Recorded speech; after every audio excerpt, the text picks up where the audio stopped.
जय भीम जय शिवराय मित्रांनो, स्वागत आहे आपल्या चॅनलवर. मी सतीश आणि तुम्ही बघता हेडलाईन इन्साइट युट्यूब चॅनल. आज आपण बोलतोय डॉक्टर बाबासाहेब आंबेडकरांबद्दल.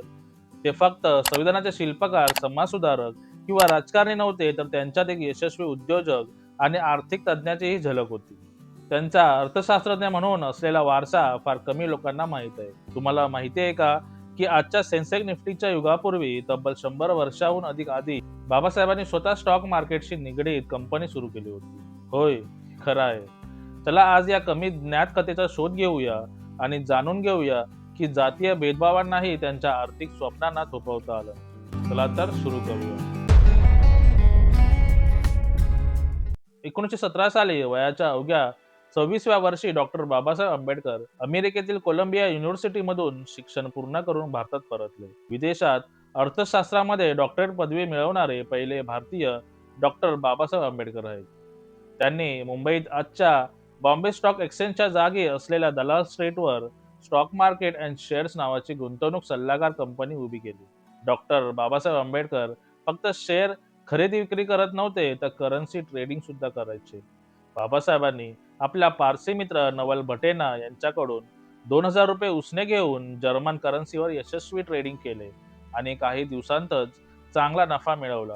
हे पैसे परत करून त्यांनी जोखीम व्यवस्थापन आणि जागतिक अर्थव्यवस्थेची किती खोल समज होती हे दाखवून दिलं. सुरुवातीला बाबासाहेबांची stock market and shares company खूप यशस्वी झाली. क्लायंट्स वाढले, नफा वाढला.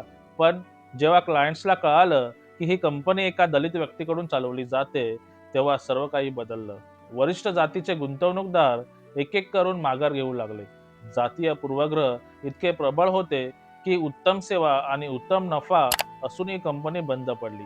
हे फक्त एका कंपनीचं अपयश नव्हतं, तर भारतीय समाजातील खोलवर रुजलेल्या अस्पृश्यतेचं आणि आर्थिक बहिष्काराचं क्रूर उदाहरण होतं. दलितांना शिक्षण, नोकरी आणि आता आर्थिक क्षेत्रातही प्रवेश नाकारला जात होता.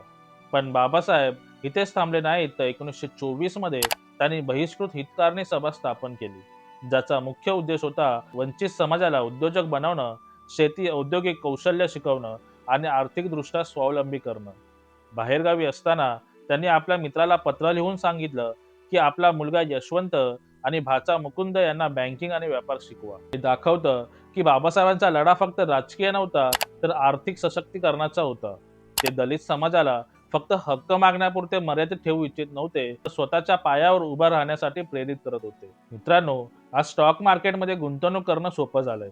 Apps, demat accounts, online trading. पण बाबासाहेबांनी 100 वर्षापूर्वी हे क्षेत्र दलितांसाठी उघडं करण्याचा प्रयत्न केला होता. त्यांचा हा आर्थिक वारसा आपल्याला शिकवतो की खरा स्वतंत्र हा आर्थिक स्वावलंबनात आहे. जातीय भेदभाव आजही कायम आहे. बाबासाहेबांच्या विचारांवर चालून आपण त्यावर मात करू शकतो. त्यांना खरा आदरांजली म्हणजे वंचित समाजाला आर्थिकदृष्ट्या मजबूत करणं. जर हा व्हिडिओ आवडला असेल तर लाईक करा, शेअर करा आणि चॅनलला सबस्क्राईब करायला विसरू नका. आणि बेल आयकॉनवर क्लिक करून ऑलला क्लिक करा. कमेंट्समध्ये सांगा बाबासाहेबांचा हा पैलू तुम्हाला आधी माहीत होता का? धन्यवाद.